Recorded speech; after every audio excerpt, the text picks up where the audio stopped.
Aujourd'hui, Chantal et moi vous proposons une réponse courte à une question qui nous est fréquemment posée en lien avec le plancher pelvien.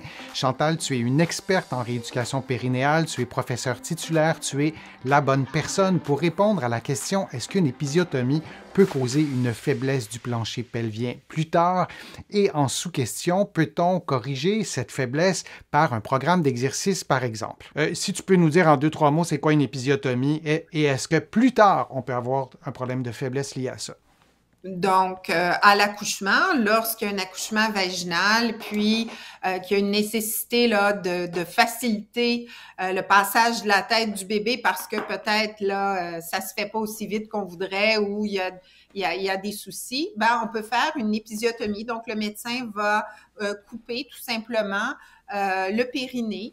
Il est possible à ce moment-là que ça soit très superficiel, mais il est possible aussi qu'on touche au plancher pelvien.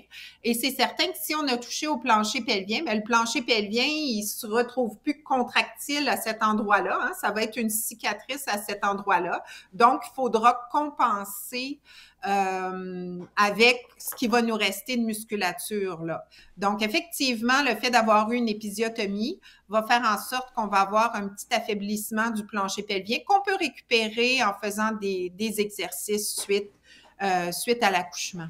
Et est-ce qu'on peut dire de façon rapide qu'il n'est jamais trop tard pour bien faire si on remarque cet affaiblissement-là, même si ça fait 10, 15 ans qu'on a accouché, mais oui, il n'est jamais trop tard pour réveiller un muscle. On peut dire ça, hein? Tout à fait, hein, parce que j'ai fait des travaux de recherche chez les femmes jeunes après l'accouchement et on voit des beaux progrès, mais j'ai également suivi des femmes de 80 ans dans des projets de recherche et on a également des très beaux résultats. Donc, il est jamais trop tard pour bien faire. C'est souvent un muscle qu'on a laissé de côté, qu'on s'est pas occupé pendant plusieurs années.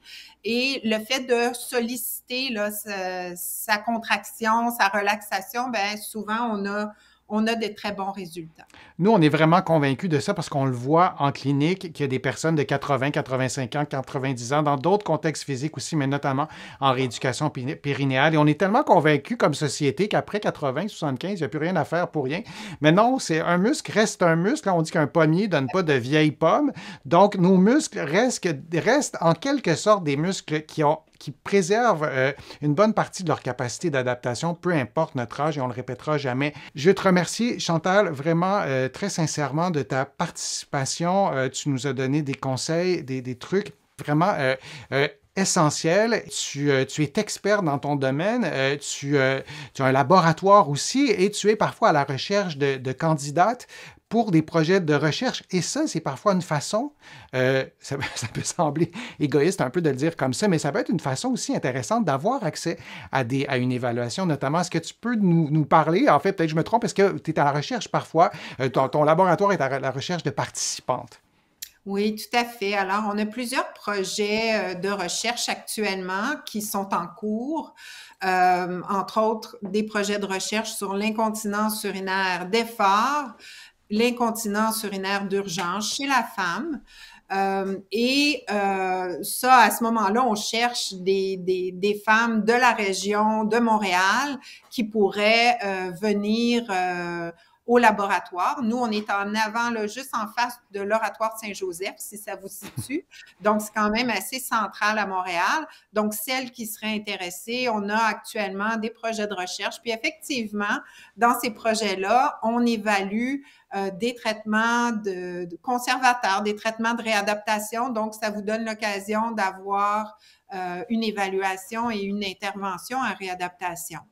On est en train de monter des projets de télé-réadaptation et des projets également d'une application mobile qui est tout prête et qui va être testée prochainement. Donc, si on a des gens qui viennent un peu de l'extérieur, mais qui sont intéressés peut-être à en savoir plus sur la télé-réadaptation, donc vous pouvez être même très loin de chez nous, puis vous pouvez le faire, ou l'application mobile aussi, ça peut se faire de l'extérieur. Ben écrivez-nous. Je pense que Denis, tu vas mettre les coordonnées du laboratoire, puis les gens pourront Exactement. Je vais mettre les liens et je vais les mettre à jour aussi s'il y a des nouveaux, des nouvelles.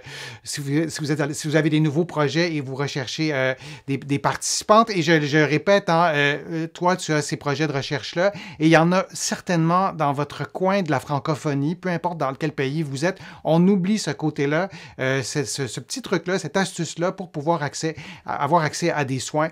Et c'est une bonne façon aussi donc d'être évalué, d'être traité et d'améliorer sa qualité de vie. Il y a aussi les livres. Alors, je rappelle ton livre, Chantal, l'incontinence urinaire, la prévenir, la traiter. Vous allez trouver aussi sur de la santé plus générale des informations dans mes livres que vous connaissez. Je vais mettre tous les liens à jour régulièrement pour que vous ayez aussi donc ces références-là. Merci encore vraiment à tous et à toutes d'avoir participé en si grand nombre. Vous avez été vraiment très, très nombreux. Chantal, toi, tu ne vois pas les commentaires avec la petite technologie qu'on a, mais il y a vraiment beaucoup, beaucoup de gens qui te remercient de ta participation, tes conseils, ton expertise a été fort utile, fort appréciée. Merci beaucoup, Chantal, et merci à tous et à toutes, et on se revoit pour un prochain direct, pour une prochaine vidéo. À bientôt.